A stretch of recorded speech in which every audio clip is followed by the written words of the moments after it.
अस्सलाम वालेकुम everyone and welcome back to another video. तो जिस तरह मैंने आप लोगों से प्रॉमिस किया था कि हम नेक्स्ट वीक अपना जो है अपना बैच 2 शुरू कर देंगे, तो अब हम अपना सेकंड ईयर का जो बैच है वो स्टार्ट करने वाले हैं।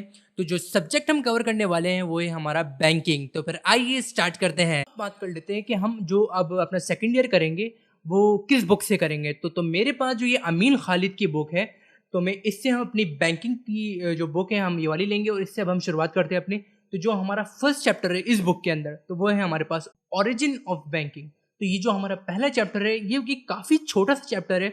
तो बस इसके अंदर हमें कुछ ज़्यादा दिमाग लगाने की ज़रूरत नहीं है। बस जो मैं आपको सिखा रहा हूँ बस आपने वो एज इट इज़ आपने याद रखना है। और बस MCQs ही आते हैं, इससे ज़्यादा इससे क्वेश्चनिंग करी नहीं जाती है। तो अब बिना टाइम वेस्ट करे अपने चैप्टर का स्टार्ट करते हैं। मैं आपको एक बार पेज नंबर बता देता हूँ। पेज नंबर जो है वो हमारा है 12। इस बुक का आपने ये एक बार बुक देख लें, ये अमीन खालिद की बुक है। तो अब आपने ये लेना है। पेपर पैटर्न भी जो है वो इसी से ही बनाया जाता है और ये काफ़ी अच्छी बुक है। तो अब हम स्टार्ट करते हैं। तो सबसे पहले इसके अंदर हमें सीखने की ज़रूरत जो है वो ये है, सबसे पहले यहाँ पर काफ़ी सारे राइटर्स ने, जो ऑथर्स हैं इसके, उन्होंने अपनी अपनी थ्योरी बयान की हुई है। तो जो मुझे सबसे बेहतरीन लगी है तो वो दो लगी है, दो डेफिनेशंस भी हैं उनकी थ्योरी जो है। मैं यहाँ पे दो कलेक्ट कर ली है मैंने। एक हार्ली की है और दूसरी जो है वो क्रॉथर की है। तो ये दो राइटर्स हैं, इनकी हम थोड़ा सा समझेंगे इनकी क्या डेफिनेशन है।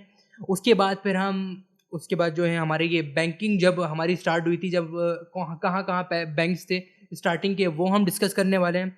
उसके बाद हम देखेंगे कि इनके अंदर कौन से ग्रुप्स होते हैं जिससे ये शुरुआत हुई थी बैंकिंग की।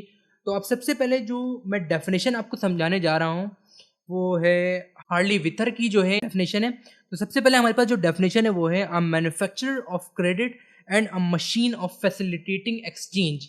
एक तो डेफिनेशन ये होगी। इनकी जो मीनिंग्स है वो मैं आपको थोड़ी देर बाद समझाऊंगा, क्योंकि आपको तब तक समझ नहीं आएगी जब तक आप ये ना सीख लें कि बैंक की ओरिजिन कैसे हुई और किस चीज़ को देखते हुए हुई। तो अभी आप ये अपने पास ये नोट कर लें, ये सबसे अच्छी डेफिनेशन है, ये आपसे पेपर में भी पूछी जा सकती है।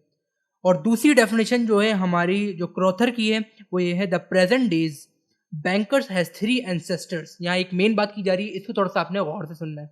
जो थ्री एंसेस्टर्स हैं वो है, उनके अंदर सबसे पहले आता है मर्चेंट, नंबर 2 पे हमारे पास आता है मनी लेंडर, नंबर 3 पे जो है हमारा है गोल्ड स्मिथ। अब ये तीन हमारे एंसेस्टर्स हैं बैंकर्स के।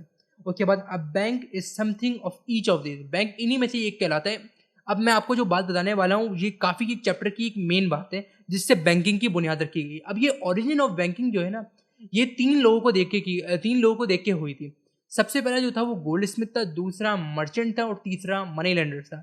ये तीन वो लोग हैं जिनको देखकर बैंक की बुनियाद रखी गई थी। अब इनको देख के क्यों बैंक की बुनियाद रखी गई थी। अब गोल्ड स्मिथ सुनार को कहते हैं। सुनार जो होता है आपने देखा होगा, आप सुनार के पास जाते हैं, सुनार ज्वेलर्स को कहते हैं।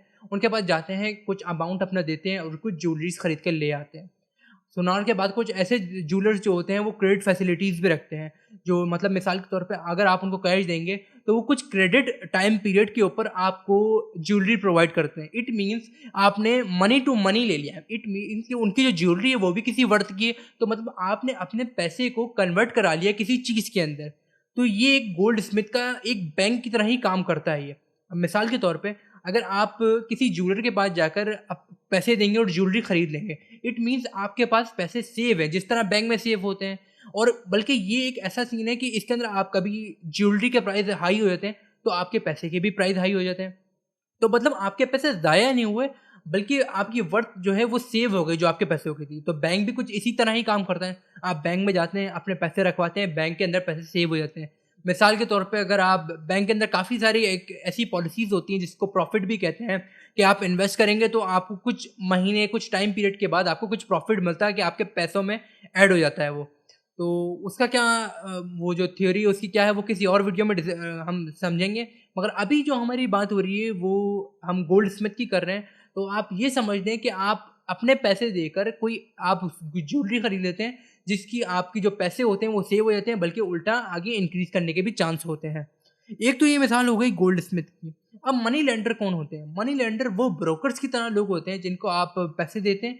जैसे मिसाल के तौर पे अभी आपको कहीं पैसों की ज़रूरत है, तो आप उनसे मनी कुछ लोन ले सकते हैं हम उनसे। जैसे मिसाल के तौर पे अगर पुराने ज़माने की बात की जाए, पुराने ज़माने में एक नेशन, एक कौम के अंदर एक कोई एक ऐसा बड़ा आदमी होता था जो पूरी उस नेशन को रूल कर रहा होता था।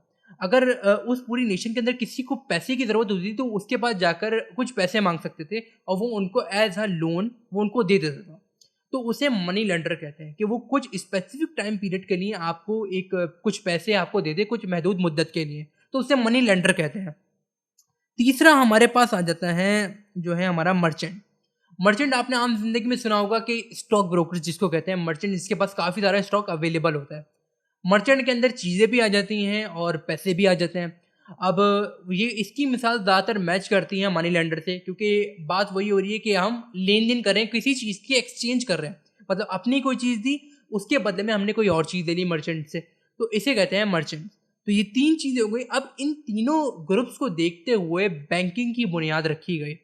जो अब सबसे पहला बैंक बनाया गया था, तो सबसे पहला बैंक जो बना था, वो फर्स्ट एवर बैंक जो बना था, वो वीनस में बना था। और जो बना कब था? 1157 में, मतलब 1157 में पहला बैंक बनाया गया था वीनस के अंदर। दूसरा बैंक जो बना था, दुनिया का दूसरा बैंक जो था, वो बना था बार्सिलोना में, और वो बना कब था? 1401 में बना था। तो सबसे पहला बैंक जो बना वो 1157 में बना। उसके बाद जो दूसरा बैंक बनाया गया है वो 1401 में बनाया गया, मतलब 1407 में बनाया गया। तो तीसरा बैंक था दुनिया का, वो गुआना में बना था, जो 1406 में बना था, मतलब 5 साल के बाद तीसरा बैंक बन गया था। जो दूसरा बैंक था वो बार्सिलोना में बना था, जो 1401 में बना था, और जो तीसरा था वो 5 साल के बाद बना है उसके अंदर, गुआना के अंदर। अब जो हमारा आखिरी बैंक जो बना था, मतलब जो फोर्थ बैंक था हमारा, वो बना था एम्स्टरडैम में, जो बना था 1609 के अंदर। 16वीं सदी में बना था हमारा एम्स्टरडैम में फोर्थ बैंक हमारा। तो ये हमारे स्टार्टिंग के कुछ बैंक्स थे। तो मगर जो सबसे पहले जो पेपर में सबसे ज़्यादा पूछा जाता है वो पहले बैंक का ही पूछा जाता है। ये दूसरे तीसरे आपके निसाब में था, तो इस वजह से मैंने आपको समझा दिया। मगर जो सबसे ज़्यादा पेपर्स में और एमसीक्यूज में पूछा जाता है वो आपका पहला बैंक ही होता है। तो आप लोगों ने ये याद ज़रूर रखना है कि पहला बैंक जो है वो वीनस में बना था और 1157 में बना था। तो इस चीज़ के ऊपर आप थोड़ा सा गौर कीजिएगा और इसको याद कर लीजिएगा। और तो बस ये एक छोटा सा चैप्टर था, तो इसका कंक्लूजन ये निकलता है कि बस बैंक का क्या काम है आप लोगों को भी ज़्यादातर पता है कि अभी हम 21वीं सदी में चल रहे हैं, और कोई ऐसा बंदा होगा नहीं, मुझे उम्मीद है, कि जिसको ये ना पता हो कि बैंक का क्या काम होता है। तो बैंक ऐसी रफली मैं थोड़ा बताता हूँ कि बैंक के अंदर ये काम होता है कि अगर आपको कोई लोन चाहिए होता है, कुछ भी चाहिए होता है, आप जा सकते हैं वहाँ पर, और कुछ आप अपने लिए कुछ अपने डॉक्यूमेंटेशन दिखा के आपको वो बैंक लोन दे देता है। या फिर अगर आपके पास कुछ ज़्यादा कैश है, या आपके पास जो कैश है या फिर आपकी कुछ अर्निंग हो रही है, तो वो आप बैंक के अंदर रखवा सकते हैं सेफ्टी पर्पसेस के लिए। अब वही बात हो गई, जिस तरह के पहले ज़माने में चोरी नहीं थी तो लोग अपने पास रखते थे पैसे। तो फिर जब चोरी स्टार्ट हुई तो ताले ईजाद किए गए। जो लॉक ईजाद करने के बाद अब ये 21वीं सदी में अब यहाँ पर बैंक का सिस्टम ज़्यादा है, क्योंकि सेफ्टी पर्पस के लिए हम अपने पैसे जो हैं वो बैंक्स में रखवाते हैं, तो उससे हमें सेफ्टी भी मिल जाती है, और अगर हमें लोन वगैरह चाहिए होता है या फिर हमारी किसी चीज़ के ऊपर हमें लोन चाहिए होता है तो वो भी मिल जाता है। तो पुराने ज़माने के अंदर ये 3 ग्रुप्स थे, मनी लेंडर, मर्चेंट और गोल्ड स्मिथ। और अब ये नए ज़माने में इन्हीं की यही चीज़ जो है अब वो बैंक की सूरत में हमें नज़र आती है। तो ये था एक ओरिजिन ऑफ बैंकिंग का एक छोटा सा चैप्टर। तो उम्मीद है मैंने काफ़ी आपको ब्रीफली समझा दिया है, आपको समझ आया भी होगा। तो बस दीजिए मुझे आज के लिए इजाज़त। अगर आपकी फिर भी कुछ क्वेरीज़ हैं तो आप मुझसे कमेंट बॉक्स में पूछ सकते हैं। तो बस दीजिए मुझे आज के लिए इजाज़त। मिलेंगे आपसे किसी और क्लास में किसी नए चैप्टर के साथ। अल्लाह हाफ़िज़।